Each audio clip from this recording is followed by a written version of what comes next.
Am I the antagonist for telling my partner that I don't want to see their child? I, 21 years old female, have been dating my boyfriend, 34 years old male, not here for comments on the age gap, for almost a year now. We knew each other for almost a year before dating, and about 3 months in, his son, 13 years old male, began to come around a lot more often. Usually he is very polite, and I enjoy spending time with him, going to his soccer games, treating him out on the weekends when he's with us, or just watching a movie all together. However, things have taken sort of a weird turn. About 2 weeks ago, I was in the shower and I had the door locked as I always do, and he just unlocked the bathroom and walked in and straight up saw me naked for a solid 3 seconds. Mortified, obviously I screamed a little, and he quickly turned around and left. I got out and walked into my boyfriend in my room and explained what happened.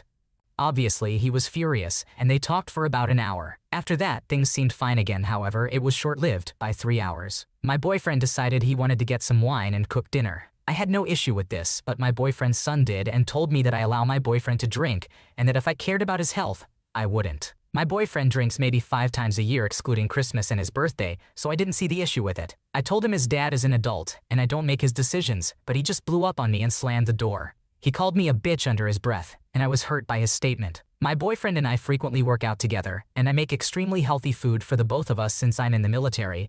I have to remain in shape and eat well. I always maintain this. My boyfriend was drained by all this, and we agreed to talk about it in the morning. However, his son refused and told his dad he didn't want to hear it, and that I'm immature for taking this so seriously when he saw me naked, and screamed at me all in the same day. He proceeded to walk into our room and tell me he wants his old dad back and ran outside, crying, called his mom and left. His son has been in trouble at soccer and has been suspended twice for pantsing kids, all within like a week. So am I the asshole for saying I don't want to go see him today for lunch? It sounds like there are some boundaries that need to be re-established in this situation. It's important to address the issue of respect and personal space with your boyfriend's son, but also to consider his feelings and perspective as well. Taking some time to cool off and have a calm conversation could help in resolving these misunderstandings before meeting up for lunch. Am I the antagonist for kicking my child's parent out of the hospital room? I, 19 years old female, just had a baby 1 day ago. His father, 21 years old male, and I have not been together since November due to him cheating. He's had a couple other girlfriends since then and is still with one of them currently, but he still did go to most of my appointments with me. 2 days ago, when I went into labor, I called him. He came to pick me up to bring me to the hospital, and he had his entire TV and PlayStation in the backseat with no car seat for the baby. I told him he is not bringing that to the hospital, and he told me if I want him to be there for our son's birth, he needs something to do to pass the time. We argued about it almost the entire ride to the hospital, but he ended up not bringing it in. I was only in labor for about 2 hours before I gave birth. He was there the entire time. A couple hours after I gave birth, my dad and sister came to visit, and he left as the hospital has a 2-visitor-only rule. I told him while they are here visiting for him to go bring his TV back home and install the car seat so when they discharge us we will be all set. After a few hours, my family leaves, and I text him to tell him he is welcome to come back if he would like. Around 20 minutes later, he's walking back into my room, carrying his TV. We start arguing about how I already told him he is not having that in my room, and he starts yelling at me saying that I don't make the rules, and that I should be grateful that he wants to be there for our son. But instead, I'm trying to make him miserable. I told him he can either bring the TV back to his car or he can leave. He said he has a right to spend time with his son. I called my nurse into the room and told her I want him to leave, so they ended up kicking him out. He yelled at me the entire time he was leaving, saying that I'm kicking him out of his son's life and that he will be going to court for custody. He has texted me since saying that I'm taking his rights away from him, and there are no rules that he couldn't bring his own TV and game system while he spends time at the hospital. Am I the a-hole for making him choose between the TV or leaving? It's great that he wanted to be there for the birth, but bringing a TV and PlayStation to the hospital is a bit much.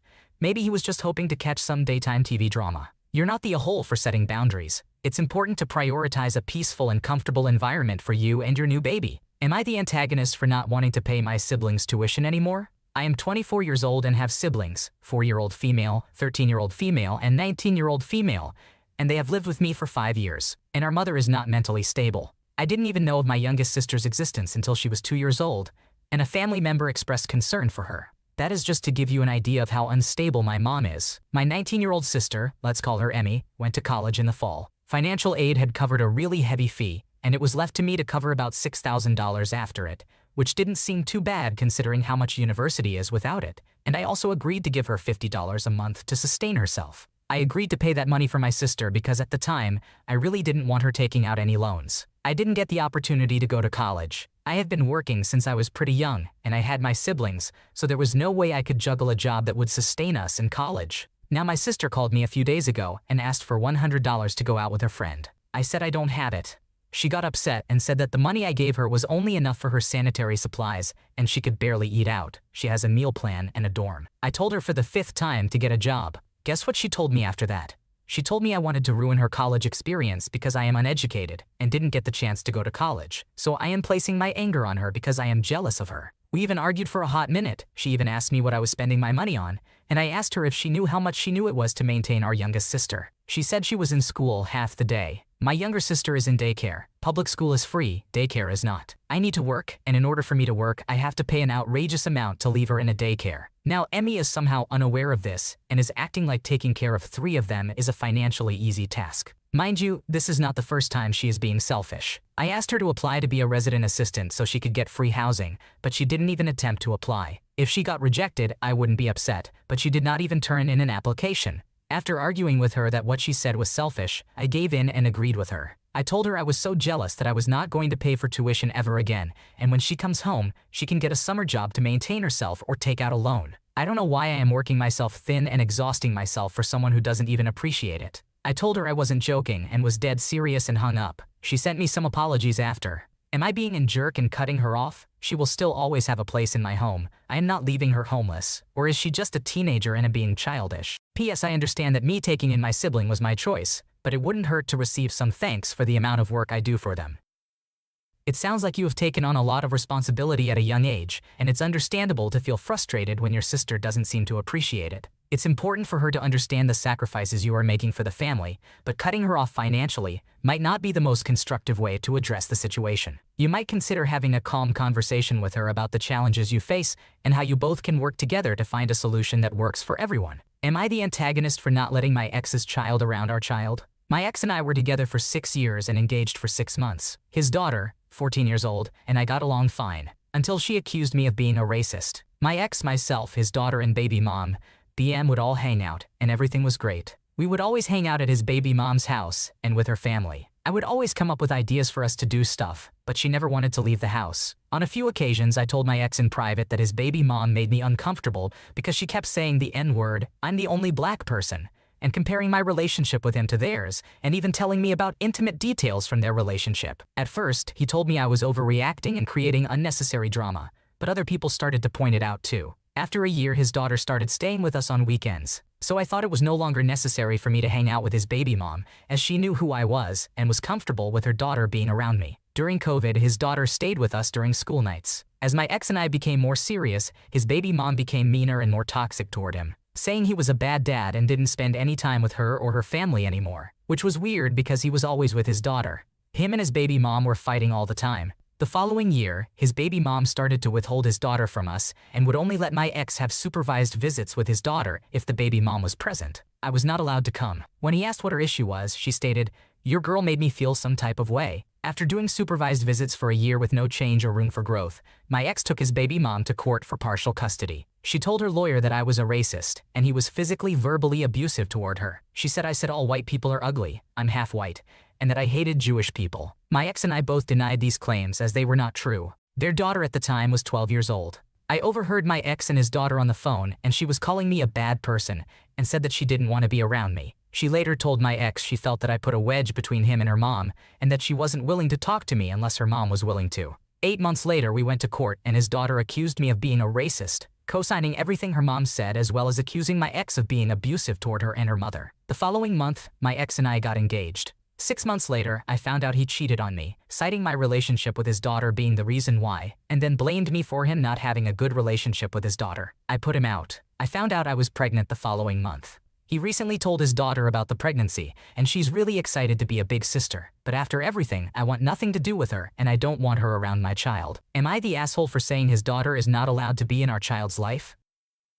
It sounds like you've been through a lot of difficult situations with your ex's daughter and her mother, and it's completely understandable that you would want to prioritize your own well-being and that of your child. It's important to set boundaries for yourself and your family, even if it means limiting contact with certain individuals for the sake of your peace of mind. Am I the antagonist for refusing housing for my sibling after they told my parent that they're the reason why our other parent isn't alive? First of all, I'm sorry for my bad English. All names are fake for obvious reasons. Some background. In March of 2019, my mother, 48 years old, died from a heart attack in her sleep. That was a huge blow for my family, especially for my father, 55 years old, after 30 years together. After 2 years, my dad started developing drinking habits, so my sisters agreed to create a Tinder account for my dad and help him find someone. After a few months of searching for a good woman, my dad got matched with Kate, 50 years old. I wasn't happy at first that my dad found someone after my mom, but I didn't say anything. Some months passed, and I could say that my dad, 55 years old now, changed. He stopped drinking so frequently and started drinking only on special occasions like birthdays, New Year, etc. Now let's fast forward a few more months. It was December 2022. We were asked by Kate to spend the first Christmas together with her family, her daughter Julia, 20 years old, and her mom Anna, 76 years old. But my sisters, Martha, 31 years old, and Angie, 29 years old, weren't so happy about that. They were thinking that our dad was spending too much time with Kate, so they told my dad that he should leave Kate. My dad pointed out that both of them persuaded him to look for someone else, and after he found Kate, they wanted him to be alone again. There was a huge fight between them, and Angie told my dad that it was his fault that our mom died. After that, they completely stopped talking. Martha took Angie's side and I took my dad's side. I was living with my parents when my mom died. I was in the room above theirs when this happened. I told her that I don't consider her my sister from now on, that she knows how much our parents loved each other. After that, I stayed in contact with Martha. This will be important later. Fast forward to January 2024. Now I live alone in my dad's house. He moved with Kate to their new house. Kate sold her house in another city, and they moved Anna and Julia with them. Next to the point where I asked this important question, after 2 years, Angie contacted me through MarthaDie. She asked me to let her and her boyfriend move in with me just for a few months. Mind you, that after 3 months she can claim tenants' rights, and I couldn't kick her out without a court order, because she needs to move out of her current apartment and doesn't have enough money to rent another. I declined, saying that she's no longer considered family, and I won't let strangers live with me. Angie said that this house is hers too. I snapped and told her that everything is backfiring on her right now and that she's on her own. She should be thankful that I'm still paying for her phone plan, and I could just kick her out of the package and she couldn't contact anyone because of a blocked number. The next day, I called my dad and told him everything. My dad said that I did the right thing and that she's not welcome in his house. So, am I the antagonist? You're definitely not the antagonist in this situation. It seems like Angie's actions and entitlement don't warrant you letting her move in, especially considering the strained family dynamics and her lack of gratitude. You stood your ground and maintained boundaries, which is important for your own well-being. Am I the antagonist for telling my parents that I'm surprised they want to come to my wedding when it's not about them? I am a 24-year-old female getting married to my fiancée Mari, who is a 25-year-old female. Marie's family and I are super close, and they adopted me into the fold basically, because they know I'm essentially estranged from my own parents. Before my parents reached out about my wedding, I had not seen or spoken to them since June 2021. So before I get into the current issue, let me explain some background. My parents had me when they were 30 and 32. They had been married for 8 years by then and both were settled into their careers. Ever since I was a really young kid, my parents were very open, honest, and clear with me that they were each other's priority and their spouse was more important than their child was. They told me I would never come before their spouse. What this looked like is, my school had a parents' conference on a Friday, but my parents liked their date nights on Friday, so my parents didn't go and didn't care about repercussions for me. My dad had a work dinner the same night I had an awards night. My mom went with my dad to the dinner. My mom and I got caught a really bad flu when I was 9.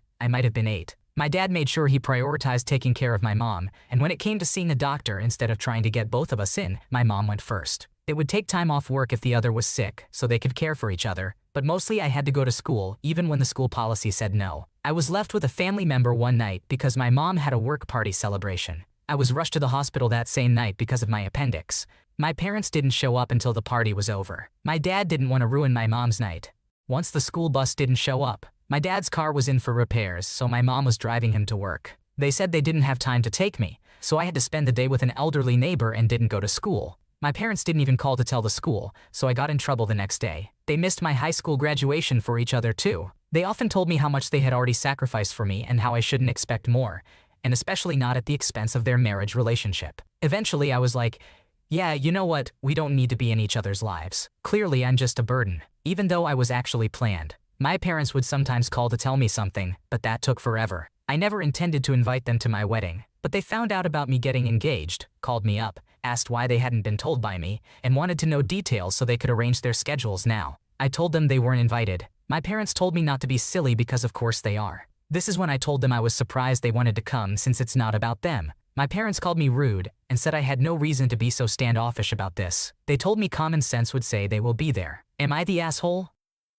You're definitely not the asshole here. It's clear that your parents prioritized their relationship over your needs in a way that was neglectful and hurtful. Setting boundaries with them for your wedding is understandable given their past behavior, and it's important to prioritize your own well-being and happiness on your special day. Thanks for watching. When you subscribe, make sure to hit the bell to turn on notifications so you never miss a video. To finish listening to all the stories, check out the playlist in the description.